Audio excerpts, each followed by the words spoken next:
Voici la quatrième capsule de la droite numérique ouverte double, soi-disant, la corde à linge.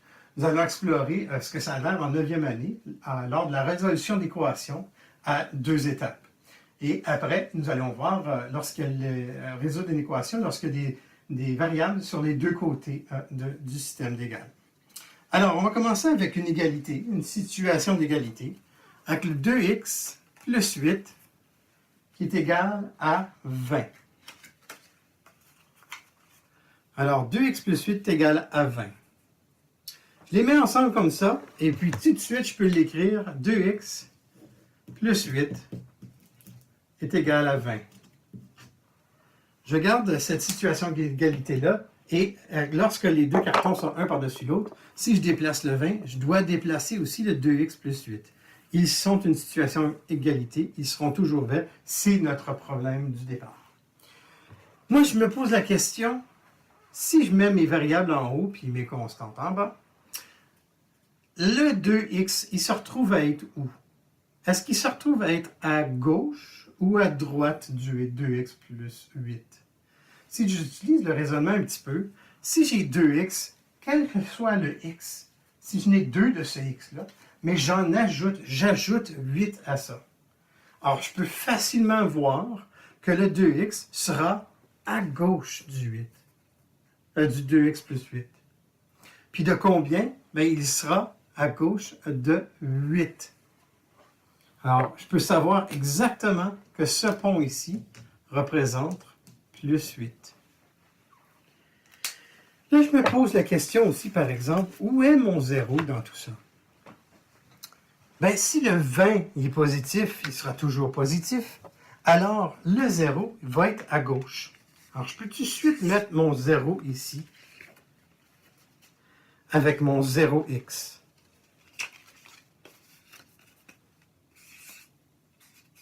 Sur la même droite ici. J'ai une autre situation d'égalité un peu cocasse. 0x est égal à 0, mais c'est bien 0. C'est le milieu de ma droite. Alors, si j'ai 2x, moi, je me pose la question, qu'est-ce qui se passe ici? Combien est-ce que j'ai à 2x? Bien, si ça représente un saut de plus 8, ça aussi, ça va représenter un saut de plus 8. Alors, 20 plus quoi? Quoi plus 8 me donne 20, c'est-à-dire? Et je peux vite voir que 12 arrive. Alors, 12 plus 20 égale... 12 plus 8, pardon, égale 20. Et à ce moment ici, j'ai à voir ce qui arrive avec mon x. Si j'ai 0x ici et j'ai 2x ici, je dois trouver la moitié. La distance entre les deux qui représente la moitié. Alors, je peux voir que 1x est là. Je me pose encore la question, mais combien est-ce que ça représente? Si je prends la moitié de 0 à 12, j'ai aussi 6. Et voilà que j'ai trouvé ma solution. Et ce que j'aime, c'est qu'à chaque fois, on peut redire l'histoire de la résolution de l'équation. Parce qu'ici, je peux voir une situation d'égalité que j'avais trouvée. J'avais trouvé que 2x est égal à 20. Et remarquez que j'ai fait moins 8 sur un côté et moins 8 de l'autre côté aussi pour arriver à ça. Oh, et pas égal à 20, voyons. C'est égal à 12. Eh bien oui. Et ce que j'ai fait, c'est que j'ai divisé l'espace en deux. Alors, si je divise l'espace en deux, j'arrive que x est égal à 6. Alors, visuellement, on voit cette résolution-là apparaître. On va en faire une autre maintenant, mais avec une autre situation d'égalité très intéressante. On va effacer.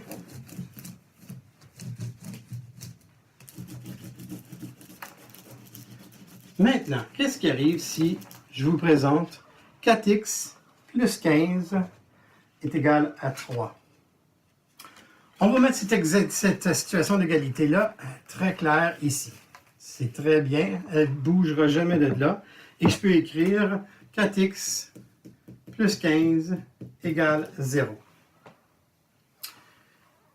Maintenant, je dois trouver mon 0 encore. Est-ce que mon 0 va à droite ici ou à gauche du 3? Il est très proche, je vais le mettre ici. Alors, je vais déplacer ma situation d'égalité.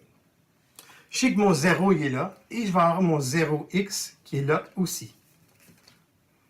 Bon, je me pose la question maintenant, mon 4x, où va-t-il?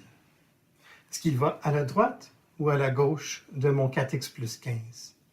Si j'ai ajouté 15 à 4x, il faut que le 4x soit à gauche. Mais de où serait-il? Bien, ça, c'est un déplacement de 15 pour me rendre. Donc, je dois passer mon 0 pour me rendre dans le côté des négatifs. J'ai un sentiment maintenant que peut-être ma solution sera négative. Je regarde ici, donc si j'ai un déplacement de 15, ici aussi, je vais avoir un déplacement de 15. Alors, ce que je retrouve en bas, c'est 3 ici, un autre 12 par ici, ça me donne mon déplacement de 15. De 3 à négatif 12. J'ai que 4x est égal à moins 12. J'écris cette situation d'égalité maintenant. 4x est égal à moins 12. Oups, ça, c'était pas écrit à la 0 tantôt, pardon, c'était 3. Merci. Alors, ce que je vois, c'est que j'ai fait moins 15 sur un côté, moins 15 de l'autre. OK, maintenant, je veux savoir 1x, combien il est. Bien, si je regarde, si j'en ai 4, mon 1x, il va être au quart de la distance entre le 0x et le 4x. Donc, c'est-à-dire, si je divise cet espace-là en 4, ça c'est en 2, et maintenant en 4, le quart sera ici. Alors, si je divise ça ici en 4 aussi, une moitié serait moins 6, et une autre moitié serait moins 3. Alors, x est égal à moins 3. Et je peux écrire cette situation d'égalité. X est égal à moins 3. En fait, j'ai divisé par 4 sur les deux côtés et je me suis retrouvé à x est égal à moins 3. Une belle façon de résoudre une équation visuelle et de voir, même avec les négatifs, comment on peut se promener d'un bord à l'autre du zéro. Une dernière pour clôturer cette capsule, c'est d'explorer ce qui se passe lorsqu'on a des variables sur les deux côtés. J'enlève mes cartons, j'efface.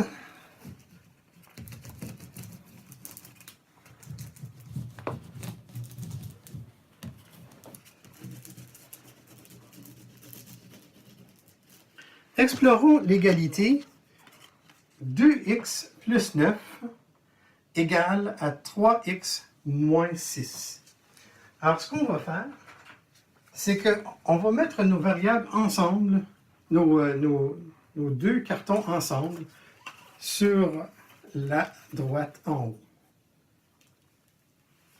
Et je vais mettre cette situation d'égalité-là ensemble comme ça. Je ne sais pas où mon 0x ou mon 0 est encore, donc je l'enlève. Mais je peux écrire ma situation d'égalité. 2x plus 9 égale à 3x moins 6. Parfait. Alors là, ce que je fais, c'est que je prends ça et j'explore un peu comme la dernière fois. Mais maintenant, je vais explorer où va mon 2x. Si j'ignore le deuxième carton, où va mon 2x? Ben là, on a bien vite compris que le 2x va avant le 9. De combien? Ben, de déplacement de 9. Alors, 2x plus 9 me donne 2x plus 9. Le 3x maintenant, il va où? Le 3x va aller à droite ou à gauche du 3x moins 6? Mais si j'explore, si j'enlève quelque chose de 3x, je m'en vais vers la gauche. Alors, 3x moins 6 m'arrive à 3x moins 6. Alors, si je me déplace, c'est le déplacement de 6 ici. Donc, j'ai l'espace de 6 et l'espace de 9. Il faudrait peut-être les orienter pour qu'ils soient un peu plus respectifs de la droite. C'est la beauté de la droite, on peut déplacer. Alors ça me donne 3, 1, 2, 3, 4, 5, 6, 7, 8, 9. On va aller un peu plus loin. Alors on peut voir maintenant cet écart. Maintenant, je me pose la question, quel est l'écart entre le 2x et le 3x? Quel est le déplacement entre les deux? Certains élèves vont pouvoir voir que c'est un déplacement total de 15. 6 plus 9. D'autres élèves vont dire, oui, mais attends, monsieur. Entre le 2x et le 3x, il y a x aussi comme déplacement. C'est un déplacement de 1x, ça le prix du 2x au 3x. Alors, on a trouvé une autre situation d'égalité. C'est-à-dire que x, c'est le même déplacement que 15. Alors, on peut écrire ça ici. X est égal à 15. Et regardez, la solution, elle est déjà arrivée. On peut mettre le x ici. Et le 15. Bon, on manque un peu de place, mais si on les déplace, nous avons x est égal à 15. Et voilà, mesdames et messieurs, la résolution de problème avec une droite ouverte numérique double.